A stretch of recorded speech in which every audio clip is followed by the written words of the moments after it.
ಸರ್ಕಾರಿ ಆಸ್ಪತ್ರೆಯ ಶೌಚಾಲಯದೊಳಗೆ ರಹಸ್ಯವಾಗಿ ಕ್ಯಾಮೆರಾ ಇಟ್ಟು ಮಹಿಳೆಯರ ವಿಡಿಯೋ ರೆಕಾರ್ಡ್ ಮಾಡ್ತಾ ಇದ್ದಂತಹ ಆಘಾತಕಾರಿಯಾಗಿರುವಂತಹ ಘಟನೆ ರಾಮನಗರದ ತೋಕಸಂದ್ರದಲ್ಲಿ ನಡೆದಿದೆ. ಅದೇ ಸರ್ಕಾರಿ ಆಸ್ಪತ್ರೆಯಲ್ಲಿ ಹೊರಗುತ್ತಿಗೆ ಆಧಾರದ ಮೇಲೆ ಕಳೆದ 5 ವರ್ಷಗಳಿಂದ ಕೆಲಸ ಮಾಡ್ತಾ ಇದ್ದ ಶ್ರೀಧರ್ ಎಂಬ ಕಾಮುಕನೇ ಬಂಧಿತ ಆರೋಪಿ.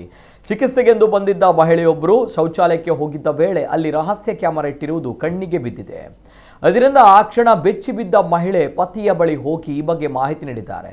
ಪತಿ ಶೌಚಾಲಯದಲ್ಲಿ ಪರಿಶೀಲಿಸಿದಾಗ ಅಲ್ಲಿ ಕ್ಯಾಮೆರಾ ಇಟ್ಟಿರುವುದು ಬೆಳಕಿಗೆ ಬಂದಿದೆ. ಮಹಿಳೆ ನೀಡಿದ ಮಾಹಿತಿ ಪ್ರಕಾರ ಆಕೆಯ ಪತಿ ಹಾಗೂ ಆಸ್ಪತ್ರೆ ಸಿಬ್ಬಂದಿ ವೈದ್ಯರ ಗಮನಕ್ಕೆ ತಂದಿದ್ದಾರೆ. ಆಸ್ಪತ್ರೆಯಲ್ಲಿ ಹೊರಗುತ್ತಿಗೆ ನೌಕರನಾಗಿ ಕೆಲಸ ಮಾಡ್ತಾ ಇದ್ದ ಆರೋಪಿ ಶ್ರೀಧರ್ಗೆ ಆಸ್ಪತ್ರೆಗೆ ಬರುವ ಮಹಿಳಾ ರೋಗಿಗಳೇ ಟಾರ್ಗೆಟ್. ಚಿಕಿತ್ಸೆಗೆ ಬರುವ ಮಹಿಳಾ ರೋಗಿಗಳು ಶೌಚಾಲಯಕ್ಕೆ ಹೋದಾಗ ರಹಸ್ಯವಾಗಿ ವಿಡಿಯೋ ರೆಕಾರ್ಡ್ ಆಗ್ತಾ ಇದ್ದು ಯಾರ ಗಮನಕ್ಕೂ ಕೂಡ ಬಂದಿರಲಿಲ್ಲ. ಶೌಚಾಲಯ ಪರಿಶೀಲಿಸಿದಾಗ ಕಾಮುಕನ ಕೃತ್ಯ ಬಯಲಾಗಿದೆ. ಘಟನೆಯಿಂದ ಕೋಪಗೊಂಡ ಸಾರ್ವಜನಿಕರು ಕಾಮುಕ ಶ್ರೀಧರ್ನನ್ನ ಹಿಡಿದು ಧರ್ಮದೇಟು ನೀಡಿ ಪೊಲೀಸರಿಗೆ ಒಪ್ಪಿಸಿದ್ದಾರೆ. ಸದ್ಯ ಆರೋಪಿಯನ್ನ ಪೊಲೀಸರು ವಶಕ್ಕೆ ಪಡೆದಿದ್ದು ತನಿಖೆ ಮುಂದುವರೆದಿದೆ.